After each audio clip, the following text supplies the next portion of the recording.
చెప్పండి ఏం జరిగింది? శిరీషనేమో నేను శిరీష వాళ్ళ మేనమామని. ఓకే. సో, మాకు 10:10కి నేను చర్చిలో ఉండంగా కాల్ వచ్చింది నా బ్రదర్ ద్వారా. నా ఓన్ బ్రదర్ ఎవరైతే ఉన్నారో యంగర్ బ్రదర్, ఓకే. ఆయన ద్వారా కాల్ వచ్చింది. అదే వస్తే నేను ఫోన్ లేపలేదు, చర్చిలో ఉన్నా అని చెప్పి. మెసేజ్లో టెక్స్ట్ చేయమని చెప్పి చాట్ చేయమన్నా. చేస్తే ఇట్లా శిరీష చనిపోయింది అని అన్నారు. ఎట్లా అని అన్న, తెలియదు అన్నది. ఎక్కడుంది డెడ్ బాడీ అని అంటే, ఇట్లా హాస్పిటల్ అన్నది అని చెప్పి నేను బయటకు వచ్చేసి ఫోన్ చేసి ఎవరు చెప్పినారంటే వాళ్ళ తోడి కోడలు అని అన్నది. వెంటనే నా నెంబర్కి కాల్ చేయి, నేను మాట్లాడుతాను అన్నాను. మేము కాన్ఫరెన్స్ కాల్ కలిపాము, ఇద్దరం కలిసి తనకు కాల్ చేశాము. తను లేపి తన కోడలు ఎవరైతే హస్బెండ్ ఉన్నారో వాళ్ళ సిస్టర్కి ఫోన్ లేపింది. ఫోన్ లేపి ఆమెకు ఒకటే రిక్వెస్ట్ చేశాం, అమ్మ ఇట్లా బాడీ మేము వచ్చేంత వరకు అక్కడనే ఉంచండి, ఏమైందో తెలియదు కానీ అక్కడనే ఉంచండి. తర్వాత మేము వచ్చిన తర్వాత డిసిషన్ తీసుకొని మీరు ఎక్కడ తీసుకెళ్తా అంటే తీసుకెళ్ళండి, దయచేసి మీరు ఆడ ఉంచండి అని రిక్వెస్ట్ చేశాం. మేము అది ఎందుకు రిక్వెస్ట్ చేశామంటే, మా బ్రదర్ చెప్పింది ఏంటంటే వాళ్ళ సిస్టర్కి, నెక్స్ట్ సిస్టర్కి ఫోన్ చేసి ఇట్లా 2 రోజుల ముందు శుక్రవారం మధ్యాహ్నం ఫోన్ చేసిందంట. ఇట్లా నాకు టార్చర్ పెడుతున్నారు, నాకు తట్టుకోలేకపోతున్నా, నాతో కావట్లేదు అని చెప్తే, లేదు ఇక్కడికి వచ్చేసాయి నువ్వు కావాలంటే అని కూడా వాళ్ళ సిస్టర్ మాట్లాడిందంట. ఆ మాటలు వినడం వల్ల నాకు డౌట్ వచ్చేసి, మీరు అది బాడీని ఉంచండి, మేము వచ్చినాక మనము డిసిషన్ తీసుకుందాం అన్నాం. వీళ్ళు ఏం చేశారంటే ఇమీడియట్గా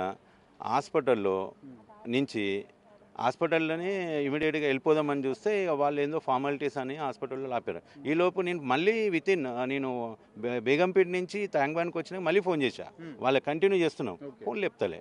మాకు ఇంకా డౌట్ వచ్చింది. ఇమీడియట్గా హాస్పిటల్ నెంబర్ తీసుకొని గూగుల్లో ఆ నెంబర్ కాల్ చేసి రిసెప్షన్ అడిగితే వాళ్ళు వచ్చారంటే ఉన్నారన్నారు.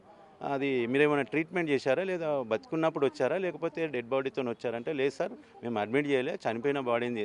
ఆమె కూడా వాళ్ళ సుపీరియర్కి ఫోన్ చేసి కన్ఫర్మ్ చేసింది, నన్ను లైన్లో పెట్టి, అది డెడ్ బాడీతోనే వచ్చారు, ఇక్కడికి వచ్చి ఏం ట్రీట్మెంట్ చేయలేదని అన్నారు, బయటనే ఉన్నారు వాళ్ళు అని అన్నారు. అంటే ఒక దయచేసి అటెండ్ ఎవరైనా ఉంటే కొంచెం కలపండి, ఒకసారి మాట్లాడియండి అని అంటే, వీళ్ళు ఫోన్ లేపనందుకు వాళ్ళ త్రూ మళ్ళీ వాళ్ళని కాంటాక్ట్ చేశాం.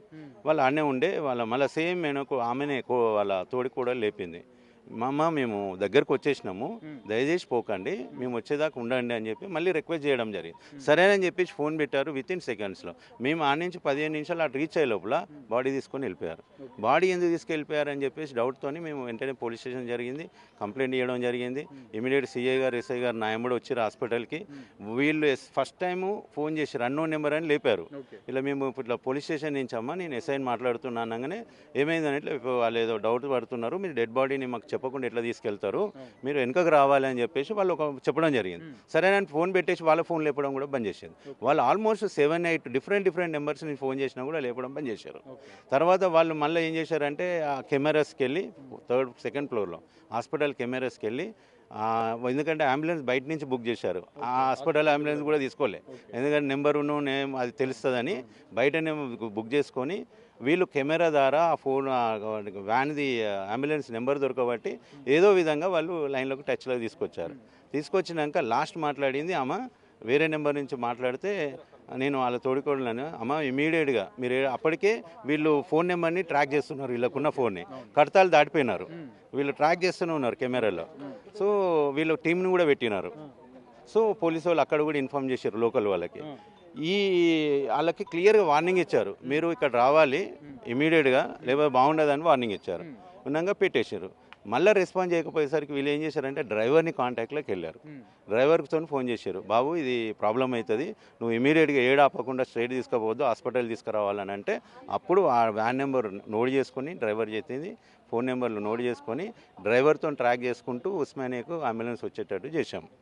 వచ్చిన తర్వాత మేము ఏదైతే కంప్లైంట్ చేస్తున్నామో ఆ టైంలో వాళ్ళ సిస్టర్స్ ఎవరైతే ఉన్నారో సిస్టర్స్ ఫస్ట్ వచ్చారు. వచ్చేసి వాళ్ళు మా ముందు కంప్లైంట్ ఇస్తున్నారు, ఏమని ఇట్లా చనిపోయింది, ఇట్లా చెస్ట్ పెయిన్తో చనిపోయిందని మా కళ్ళ ముందు ఇస్తున్నారు. అప్పుడు నేను అన్నాను, ఇది న్యాచురల్ డెత్ అయితే డెడ్ బాడీని తీసుకొని నువ్వు ఎందుకు పారిపోయినావు అని అడిగితే వాళ్ళు మీరెవరో మాకు తెలియదు, అందుకోసమే మేము వెళ్ళిపోయినాం. సరే మేమెవరో తెలియదు అన్నప్పుడు, మీరెవరో తెలియదు అని అన్నప్పుడు మా కోడలు వాళ్ళైతే తెలుసు కదా, స్వాతి మీరు రెగ్యులర్గా మాట్లాడుతున్నారు కదా, వాళ్ళకి ఫోన్ చేసి కన్ఫర్మ్ చేసుకోండి, ఎవరో సురేష్ అంట, ఎవరో మధుకర్ అంట, మరి మీరు మేడకోడు వాళ్ళకి తెలుసు. నవంబర్లో మా ఇంట్లో ఫంక్షన్ అయినప్పుడు వాళ్ళ హస్బెండ్ ఆమెను పంపించినాడు, మా ఫంక్షన్స్కి వస్తుంటుంది పాప, మాకు తెలియకుండానే మా ఇళ్ళకి ఎట్లా పంపిస్తాడు ఆయన? ఆ టైంలో మాకు తెలియదు అని చెప్పి దబాయిస్తున్నారు పోలీస్ స్టేషన్లో. మేము ఇదే అడగడం జరిగింది, ఫంక్షన్లకు ఎట్లా పంపించినారు, ప్లస్ ఒకవేళ డౌట్ ఉంటే వాళ్ళ సిస్టర్స్కి ఫోన్ చేసి వీళ్ళు ఎవరో ఫోన్ చేస్తున్నారు, బాడీ చూస్తా అంటున్నారు, మరి ఉంచాలనా లేదా? మా వీళ్ళు కూడా అడిగారంట మా కోడళ్ళు, మేము వచ్చేంత వరకు ఉండండి, మేము వచ్చిన తర్వాత తీసుకుపోండి అని. సో వాళ్ళు అడిగినా ఉంచలేదు, మేము అడిగినా ఉంచలేదు. ఇవన్నీ క్వశ్చన్ అడగడం జరిగింది. అడిగినప్పుడు ఇక వాళ్ళు 2-3 ఆడవాళ్ళు అక్కడనే ఉంటారంట, వాళ్ళ సిస్టర్స్. వాళ్ళు ఏదేదో రేజ్ అయ్యారు. నేను ఒకటే మాట చెప్పిన, నీతో నాకు పని లేదు, మాకు డౌట్ ఉంది, మేము ఏమైందో మాకు కూడా తెలియదు. ఇప్పుడు మిమ్మల్ని మేము ఏం బ్లేమ్ చేయట్లేదు, మేము పోస్ట్ మార్టంకి రిక్వెస్ట్ పెట్టుకున్నాం. అందులో ఏం రిపోర్ట్ వస్తుందో తెలుసుకొని ఒకవేళ మంచి అది న్యాచురల్ అయిందనుకో అందరం కలిసి అందరం బాధపడుతున్నాం. నిజంగానే న్యాచురల్ అయితే మీరు బాధపడుతుండొచ్చు, అది న్యాచురల్ కాదా అని తెలుసుకుందాం. లేదా మీరే చేసిరా, లేకపోతే వేరే వాళ్ళు కూడా చేసే ఛాన్సెస్ కూడా ఉన్నాయి కదా, అది కూడా తెలుసుకుందామని చెప్పి మేము ఇస్తున్నాము. మీతో మేము ఆర్గ్యుమెంట్ చేయడానికి రాలేదు, మీతో మాకు పని లేదని చెప్పి మేము అది చెప్పి కాముగా అయిపోయాం. ఎస్ఐ కూడా వాళ్ళని గట్టిగా గద్దించాడు, ఊకమ్మ సార్ ఏదో చెప్తున్నాడు కదా కానీ ఇప్పుడు వీళ్ళకి మ్యారేజ్ ఎప్పుడైంది, అసలు ఈ గొడవలు జరుగుతున్నట్టు, వాళ్ళిద్దరికి మధ్య విభేదాలు ఉన్నట్లు మీకు ఏమైనా అప్పుడప్పుడు చెప్పేది వాళ్ళ సిస్టర్స్ కానీ? వాళ్ళ చిన్న సిస్టర్కి వాళ్ళ అంటే నెక్స్ట్ సిస్టర్కి స్వాతి అని ఉంది, తనకి రెగ్యులర్ టచ్లో ఉంటుంది ఆమె. సో శిరీషకు అమ్మ నాన్న కూడా లేరు, అనాథగా ఉంటే ఇది యాక్చువల్లీ ఏంటిదంటే అండి, మా వీళ్ళు 5-6 సంవత్సరాలు ఉన్న టైంలో అంటే మా అక్క, నా ఓన్ అక్క విజయలక్ష్మి ఉన్నారు, వాళ్ళకి 3 డాటర్స్. నేను 6th 7th ఉన్నప్పుడు మా అక్కకి 10th మ్యారేజ్ అయింది. మ్యారేజ్ అయిపోయింది, లవ్ మ్యారేజ్ చేసుకున్నారు, మంచిగానే ఉన్నారు, 3 ఆడపిల్లలు పుట్టినారు అని చెప్పి మా బావ కొంచెం డిస్టర్బెన్స్ ఉండే ఫ్యామిలీలో. సో ఆ విధంగా మా సిస్టరు చనిపోవడం జరిగింది. వీళ్ళు చిన్నప్పుడు ఉన్నప్పుడు మా అమ్మనే పిల్లల్ని 3 పిల్లల్ని తీసుకొని మా డాడీ సింగరేణి కాలేజ్లో జాబ్ చేస్తుండే, వీళ్ళని పిలిచి పెంచుకున్నారు. సో మేము కూడా అప్పుడు చిన్నగానే ఉన్నాము, మాది కూడా ఏదో అప్పుడు వీళ్ళు పుట్టినప్పుడు మేము కూడా 9-10 చిన్న ఏజే మాది కూడా, మాకంత నాలెడ్జ్ లేదు. మమ్మీ వాళ్ళు పెంచుకున్నారు, 2 పెళ్ళిళ్ళు చేసినారు, ఇంకొక పాప ఒక్కరని. ఆ చిన్న పాప అప్పుడు 7-8 సంవత్సరాలు ఉన్న టైంలో, శిరీష ఉన్న టైంలో మా బంధువులే అంటే మా బావ వాళ్ళ బంధువులకు సంబంధించిన వాళ్ళు ఎవరో పెంచుకుంటామంటే, సరే మా మమ్మీ వాళ్ళు కూడా ఓల్డ్ ఏజ్ అయినారు, సరే ఆడపిల్లలు కదా ఇంకా ఎక్కువ అయినది కదా అన్న ఉద్దేశంతో తెలిసిన వాళ్ళ త్రూ, మా బావ వాళ్ళ చుట్టాల త్రూ వాళ్ళకి పెంపకం అది అఫీషియల్గా దత్తతకి ఇచ్చాము. పాపం వాళ్ళు చాలా బాగా చూసుకున్నారు. ఆడనే చదువుకుంది, 10th అయిపోయింది, ఇంటర్ అయిపోయింది, నర్సింగ్ చేసింది. నర్సింగ్ టైంలోనే ఎవరైతే కోడలు ఇప్పుడు మాతో మాట్లాడిందో ఆమె పరిచయం చేసుకొని వాళ్ళ బ్రదర్కి మ్యారేజ్ అయ్యేటట్టు ప్లాన్ చేసి వాళ్ళిద్దరు సిస్టర్స్ వాళ్ళ హస్బెండ్ తోటి పెళ్లి చేశారు. ఎప్పుడైతే పెళ్ళప్పుడు మీరు అయితే దత్తతకి ఇచ్చారో ప్రొఫెసర్ మీ బంధువు, వాళ్ళకి తెలుసా పెళ్లి జరిగేటప్పుడు వాళ్ళు ఉన్నారా, పెళ్లికి సంబంధించిన విషయాలని వాళ్ళకి తెలుసా?